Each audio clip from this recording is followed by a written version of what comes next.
नमस्कार दोस्तों, एक बार फिर से आपका स्वागत है। एचएससी की जो आपकी भर्ती है 32,000 पदों पर, इसके बारे में पूरी जानकारी आपको दी जाएगी। किस प्रकार आपका सिलेक्शन होगा, किस प्रकार आपको आवेदन करना है, किस प्रकार आपके 4 गुना कैंडिडेट बुलाए जाएंगे और किस प्रकार आप अपनी जॉब की प्रेफरेंस है ये आप डालोगे। पूरी जानकारी आपको इस वीडियो में मिलेगी। चेयरमैन साहब ने बिल्कुल क्लियर कर दिया कब आपको आवेदन करना है और सीईटी का स्कोर है ये भी आपका इसमें देखा जाएगा और पूरी जानकारी आपको इस वीडियो में मिलेगी। आवेदन आपको किस प्रकार करना होगा, क्योंकि जॉब की प्रेफरेंस आप अच्छी नहीं डालोगे तो उस पोस्ट पर आपका सिलेक्शन नहीं होगा। केवल एक जॉब आपको मिलेगी, लेकिन आवेदन आप सभी के लिए कर सकते हो जो आप क्वालिफिकेशन रखते हो। तो वीडियो लास्ट तक देखें, चैनल को सब्सक्राइब करके ज़रूर चलें ताकि सही समय पर सही जानकारी आपको मिल सके। तो आप अच्छी जगह जुड़ सकते हैं दोस्तों। दैनिक सवेरा के अकॉर्डिंग आपकी बातचीत रहेगी। दैनिक सवेरा ने न्यूज़पेपर के अकॉर्डिंग ये जानकारी दी है। चेयरमैन साहब से बात की है, इंटरव्यू इनका लिया है। हरियाणा कर्मचारी चयन आयोग अगले सप्ताह ग्रुप सी की 420 कैटेगरी के 32,000 पदों पर आवेदन शुरू करेगा, जिसके लिए पोर्टल आपका तैयार हो चुका है। देश में इस तरह का पहला पोर्टल आपका होगा जिस पर एक साथ 420 तरह के जॉब के लिए आवेदन एक साथ करवाया जाएगा। तो ये तो एक सच्चाई भी है। चेयरमैन साहब ने जो दावा किया है, इस तरह का इतनी पोस्ट के लिए शायद आज तक कहीं पर भी नहीं हुआ होगा। ग्रुप सी पदों के लिए सीईटी पास सभी उम्मीदवार क्वालिफिकेशन के अनुसार सभी पदों के लिए आवेदन कर सकेंगे, लेकिन चयन एक ही पद पर होगा। यानी इसका मतलब क्या है, समझने का मतलब यही है कि जो भी आपकी क्वालिफिकेशन है, आपने सीईटी पास किया है, आप 4 गुना में आते हो तो आप सभी पोस्ट के लिए आवेदन कर सकते हो, लेकिन चयन आपका एक ही पद पर होगा। अब ध्यान रखने वाली बात यह है, आवेदन आपको सभी कैंडिडेट को करना है दोस्तों। 4 गुना में आओगे, इसका फैसला आपका बाद में कंप्यूटर करेगा कैटेगरी के अकॉर्डिंग। अगर आप आते हो तो आपका रोल नंबर आएगा, नहीं आपका नहीं आएगा। ये एक अजीब बात है, क्योंकि तैयारी कैंडिडेट करेगा, फिर 4 गुना में आएगा या नहीं आएगा, ये थोड़ा है कन्फ्यूजन है और ये मुश्किल है दोस्तों सभी के लिए। लिखित परीक्षा होने पर दस्तावेज जांच के बाद पदों और विभागों का भर सकेंगे प्रेफरेंस। यानी आपकी दस्तावेज जांच आपकी हो जाएगी लास्ट में, एग्ज़ाम देने के बाद, रिजल्ट आने के बाद, फिर आप यहाँ पर पोस्ट का प्रेफरेंस डालोगे कि ये पोस्ट मुझे चाहिए नंबर 1 पर, नंबर 2 पर ये चाहिए, नंबर 3 पर ये चाहिए। फिर आपके नंबर देखे जाएंगे, उसके अकॉर्डिंग सभी का आपका रिजल्ट निकाला जाएगा किसको कौन सी जॉब मिली। लेकिन एक कैंडिडेट को एक ही जॉब मिलेगी, ये नहीं है आपको ये भी दे दी ये भी दे दी, आपकी मर्जी है कौन सी आपको ज्वाइन करनी है, ऐसा नहीं होगा। जो आप डालोगे उसके अकॉर्डिंग आपके नंबर ज़्यादा हैं कम है, आपका उसमें आता है तो ठीक है, नहीं अगली जॉब आपको मिलेगी। तो शायद आपका क्लियर हो गया होगा। अब आपको किस प्रकार आवेदन करना है इसके बारे में चेयरमैन ने बताया है। ये यहाँ पर इसमें यही जानकारी है। 402 कैटेगरी हैं और एक सप्ताह बाद आपका आवेदन शुरू हो जाएगा। आधार कार्ड आपका ज़रूरी होगा। इसका सरकार ने फैसला कर लिया, लेकिन एचएससी के पास अभी तक नहीं भेजा है। जैसे ही इसके निर्देश मिलते हैं आवेदन आपके शुरू कर दिए जाएंगे, ये चेयरमैन ने बोला है। अब पोर्टल पर आवेदन करने और भर्ती करने का ये तरीका आपका लागू होगा। यानी इसमें आपकी भर्ती के बारे में भी, पोर्टल पर आवेदन करने के बारे में भी चेयरमैन ने बताया है। 6 स्टेज आपकी इसमें होंगी। तो फर्स्ट स्टेज में आपका क्या होगा, जैसे ही उम्मीदवार अपना 1 टाइम रजिस्ट्रेशन नंबर भरेगा, यानी जो आपका सीईटी का रजिस्ट्रेशन नंबर है ये उम्मीदवार को डालना होगा। पूरा डाटा खुल जाएगा और सीईटी के 1 टाइम रजिस्ट्रेशन +2 पास के लिए है, इसलिए उम्मीदवार को अपनी शैक्षणिक योग्यता और अनुभव प्रमाण पत्र व अन्य संबंधित सभी डॉक्यूमेंट यहाँ पर अपलोड करने होंगे। यानी कहने का मतलब ये है, +2 पास के लिए आपका सी ग्रुप का पेपर है, लेकिन अगर आपने इससे ज़्यादा क्वालिफिकेशन आपकी है, सभी आपको क्वालिफिकेशन यहाँ पर अपलोड करनी होगी जो भी आपकी क्वालिफिकेशन है। दूसरी स्टेज में क्या होगा, जैसे ही उम्मीदवार अपनी शैक्षणिक योग्यता और अन्य जानकारी भरेगा तो उम्मीदवार के सामने उन सभी पदों की सूची आपको डिस्प्ले होगी जो आपने क्वालिफिकेशन डाली है। उसके अकॉर्डिंग क्वालिफिकेशन आपकी पूरी है तो आपके सामने सभी पदों की लिस्ट आपकी आ जाएगी। ये इसका मतलब। उम्मीदवार सूची में दिखाई दे रहे पदों से जिन पदों के लिए आवेदन करना चाहेगा उन सभी पर टिक मार्क करेगा। यानी आपको बॉक्स मिलेगा पद के सामने, तो यहाँ पर आपको टिक करना होगा कि इस पर मैं आवेदन करना चाहता हूँ। टिक मार्क करने पर पोर्टल उम्मीदवार को यह बताएगा कि आप इसके लिए पात्र हो या नहीं हो। अगर पात्र नहीं होगे तो स्क्रीन पर डिस्प्ले होगा कि आप पात्र नहीं हैं, इसके लिए आप फॉर्म नहीं भर सकते।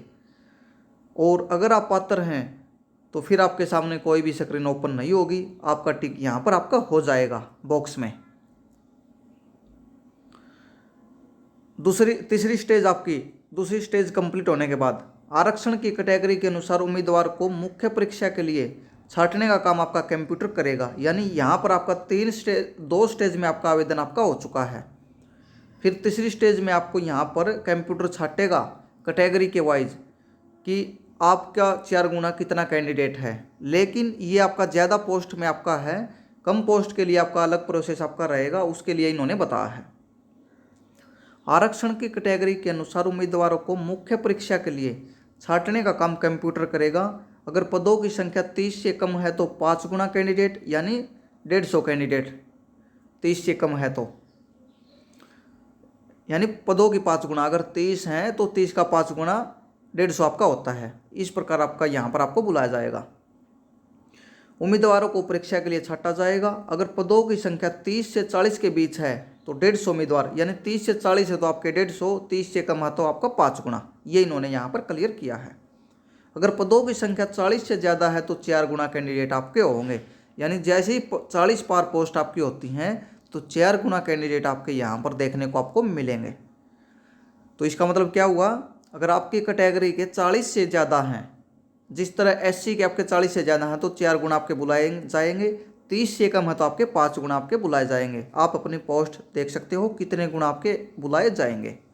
यह छांटने का काम कैटेगरी के अनुसार आपका किया जाएगा। और उदाहरण के लिए अगर जनरल कैटेगरी के पदों की संख्या 40 से ज़्यादा है तो जनरल कैटेगरी के 160 उम्मीदवारों को मुख्य परीक्षा के लिए बुलाया जाएगा। अगर एससी कैटेगरी के पदों की संख्या 30 है तो एससी कैटेगरी के 150 उम्मीदवारों को मुख्य परीक्षा के लिए बुलाया जाएगा। अगर बीसी कैटेगरी के पदों की संख्या 10 है तो बीसी कैटेगरी के 5 गुना उम्मीदवारों को मुख्य परीक्षा के लिए बुलाया जाएगा। फिर इसके बाद आपकी चौथी स्टेज आपकी सिलेक्शन क्राइटेरिया आपका इसमें मुख्य परीक्षा ग्रुप अनुसार आपकी होगी। परीक्षा में प्राप्त अंकों के आधार पर दस्तावेज जांच के लिए उम्मीदवार को बुलाया जाएगा। डॉक्यूमेंट वेरिफिकेशन के आपको बुलाया जाएगा डीवी के लिए आपको।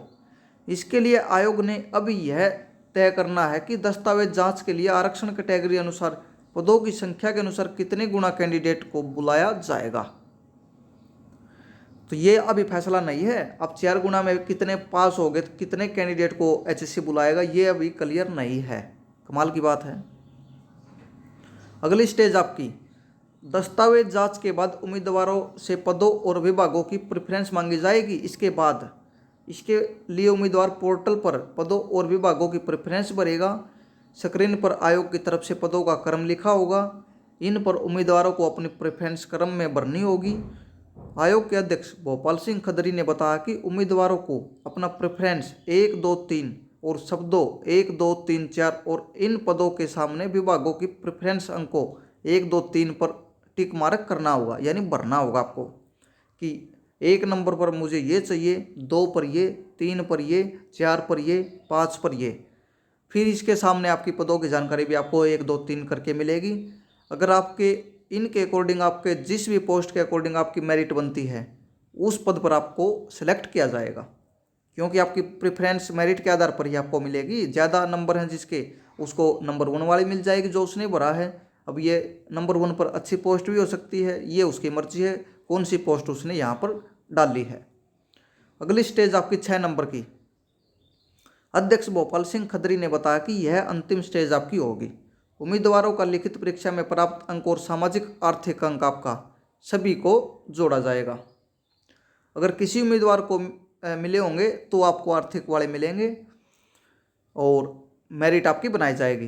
प्रेफरेंस अनुसार आपका चयन होगा। उन्होंने बताया कि एक उम्मीदवार भले ही 1 से ज़्यादा पदों के लिए चयनित होने का पात्र हो, मगर उसका चयन केवल एक ही पद के लिए आपका होगा।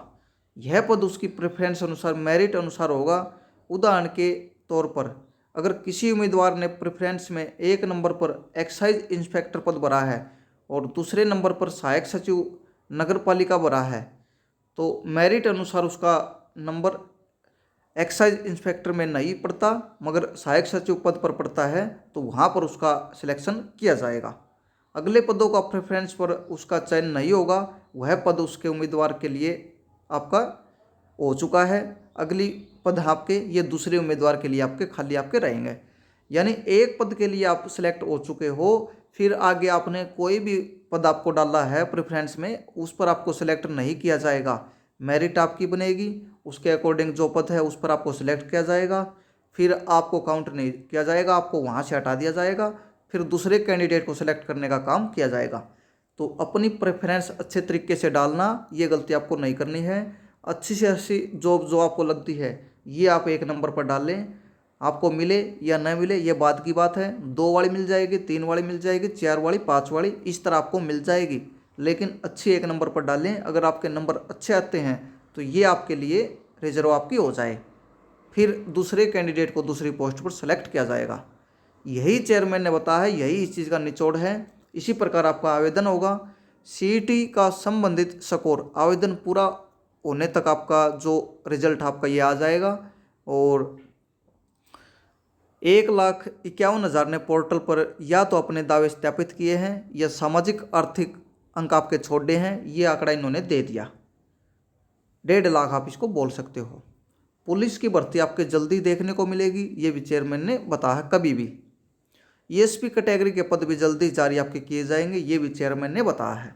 यानी इन्होंने क्लियर करने का प्रयास किया है किस प्रकार आपका सिलेक्शन होगा, किस प्रकार आपको अप्लाई करना है। शायद डाउट क्लियर हो गया होगा। बाकी आवेदन शुरू होते हैं उस टाइम पर भी आपको अच्छे से बता दिया जाएगा किस प्रकार आप फॉर्म भरोगे, किस प्रकार आपको पोस्ट प्रेफरेंस डालनी है। ये सभी डाउट आपके क्लियर कर दिए जाएंगे। चैनल को सब्सक्राइब करके रखें, वीडियो को लाइक करें। धन्यवाद।